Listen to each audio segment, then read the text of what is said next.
आज हम Bhagavad Gita chapter 14 the 3 modes of material nature के श्लोक 3 को कवर करने वाले हैं। रोज की तरह पहले मैं संस्कृत में श्लोक को पढ़ूंगी, उसके इंग्लिश ट्रांसलेशन को देखेंगे और मीनिंग को समझेंगे। तो चलिए शुरू करते हैं।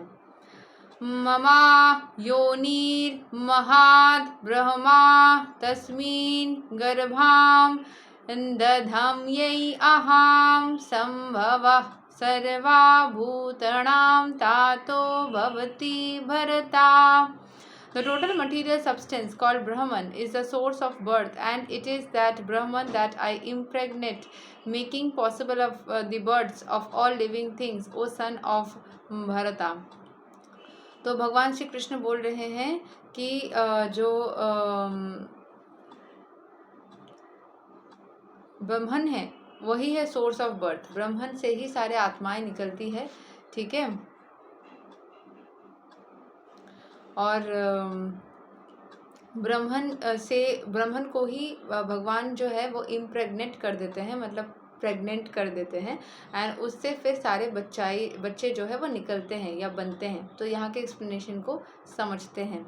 This is an explanation of the world. Everything that takes place is due to the combination of kshetra and kshetrajna, the body and the spirit soul, ठीक है।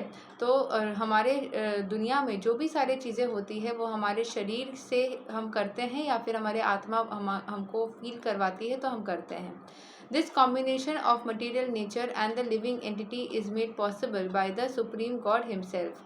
जो हमारे जो कॉम्बिनेशन है शरीर का और आत्मा का, उसको कोई भी चीज़ उसके ज़रिए जो करना होता है वो हमारे भगवान ही हमको करने के लिए मदद करते हैं। जैसे कि कोई मान लो टैरो रीडर है तो वो टैरो देने की क्षमता रखता है, वो सही तरीके से जो करता है वो सिर्फ और सिर्फ भगवान उसको मदद करते हैं तभी हो पाता है, ठीक है। जैसे किसी ने मुझे, क्योंकि मैं हमेशा ही सिर्फ एस्ट्रोलॉजर जैसा बन के नहीं आती हूँ, मैं नॉर्मल इंसान जैसे बन के आती हूँ, तो किसी ने यहाँ पे कमेंट किया कि आपको मॉडल बनना चाहिए था, ठीक है। सो मैं ना अपने दिमाग को यूज़ कर रही हूँ सारे चीज़ को यूज़ करने के लिए। मॉडल जो होते हैं उनको अपने अलग अलग और क्वालिटीज़ होना चाहिए जिसमें शायद मुझे इंटरेस्ट नहीं है। खूबसूरत होने से ही ज़रूरी नहीं है कि उनको मॉडल बनना चाहिए। खूबसूरत एस्ट्रोलॉजर्स हो सकते हैं, खूबसूरत टीचर्स हो सकते हैं, खूबसूरत बैंकर्स हो सकते हैं। खूबसूरती के साथ में उनका प्रोफेशन को ना जोड़े, ठीक है, ठीक है। तो यहाँ पे जो भी हम काम करते हैं उसको संभव करवा पाना भगवान का कार्य है। भगवान भी तो खूबसूरत है ना। भगवान जो है वो भी खूबसूरत है। तो क्या उनको बोलना चाहिए भगवान आपका काम है बस लोगों को मदद करना, खूबसूरत बनना नहीं। अगर खूबसूरत हो तो मॉडल बन जाओ। The mahat tattva is the total cause of the cosmic manifestation and the total substance of the material cause, in which there are 3 modes of nature, is sometimes called Brahman, ठीक है। तो जो महतत्व है,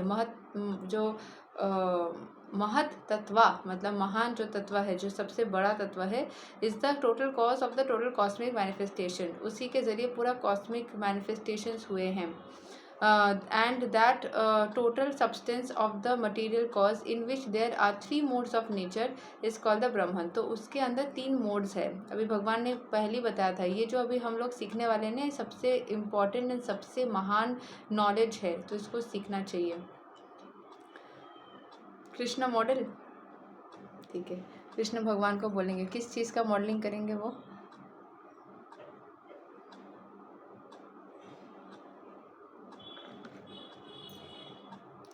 आज हम भगवत गीता चैप्टर 14 के 3rd श्लोक कर रहे हैं, ठीक है।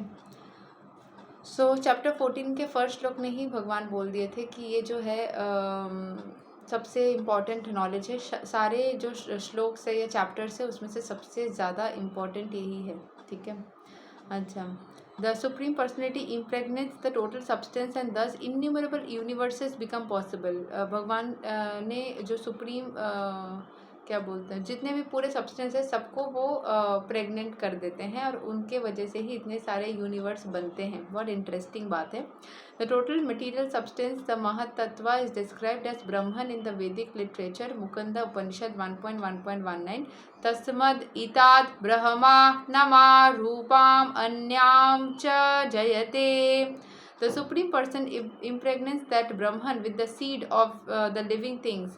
The 24 elements beginning from earth, water, fire and air are all material energy, and they constitute what is called Mahad Brahma or the great Brahman, the material nature. As explained in the 7th chapter, beyond this there is another superior energy, the living entity.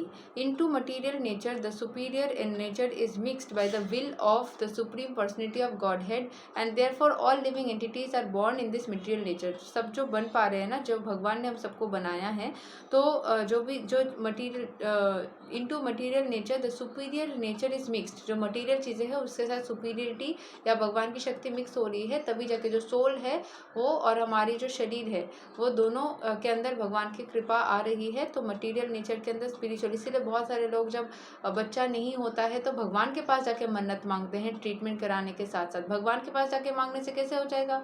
तो भगवान वो शक्ति देंगे ताकि वो अपने अंदर वो बच्चा क्रिएट करने की शक्ति ला पाए. So it gets mixed. वो भगवान की जो सारे पावर्स है वो मिक्स होती है, तभी जाके चीज़ें बन पाती है. The scorpion lays its eggs in piles of rice, and sometimes it is said that the scorpion is born out of rice. But the rice is not the cause of the scorpion. Actually, the eggs were laid by the mother. Similarly, material nature is not the cause of the birth of the living entity. Material दुनिया में या जो सारी जगह पे जो birth हो रही है वो उस सुपीरियर एनर्जी के वजह से हो रही है. वो तो जिस एक मतलब बॉडी है, वो एक क्षेत्र है जहाँ पे वो चीज़ हो रहा है.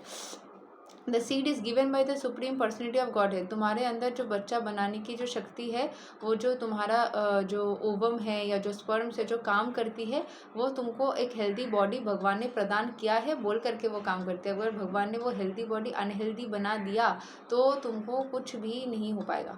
ठीक है. सो यहाँ पे and then only seem to come out as products of the material nature. Thus everything entity जो फर्टिलिटी है वो भगवान ने दिया हुआ होता है, तभी जाके चीज़ होती है, काम बनती है. ठीक है. So thus every living entity according to its past activities has a different body created by this material nature so that the entity can enjoy or suffer according to its past deeds. The lord is the cause of all the manifestations of the living entity in the material nature. जो भगवान है वो सारे जो घटनाएं घट रही है इस दुनिया में उसके ही कारण है. अगर जो कोई बोलता है नज़र लग गई, इसका वो हो गया, वो नज़र लगना जो है ना वो भी भगवान की इच्छा से हुई है. अगर खुद को आपको बचाना है ना तो भगवान को जाके प्रे करो. जैसे मान लो एक इंसान है, मैं एक एग्जांपल देती हूँ कि उसको एक क्लास है. ठीक है. क्लास में टीचर है और 50 स्टूडेंट्स है उसमें.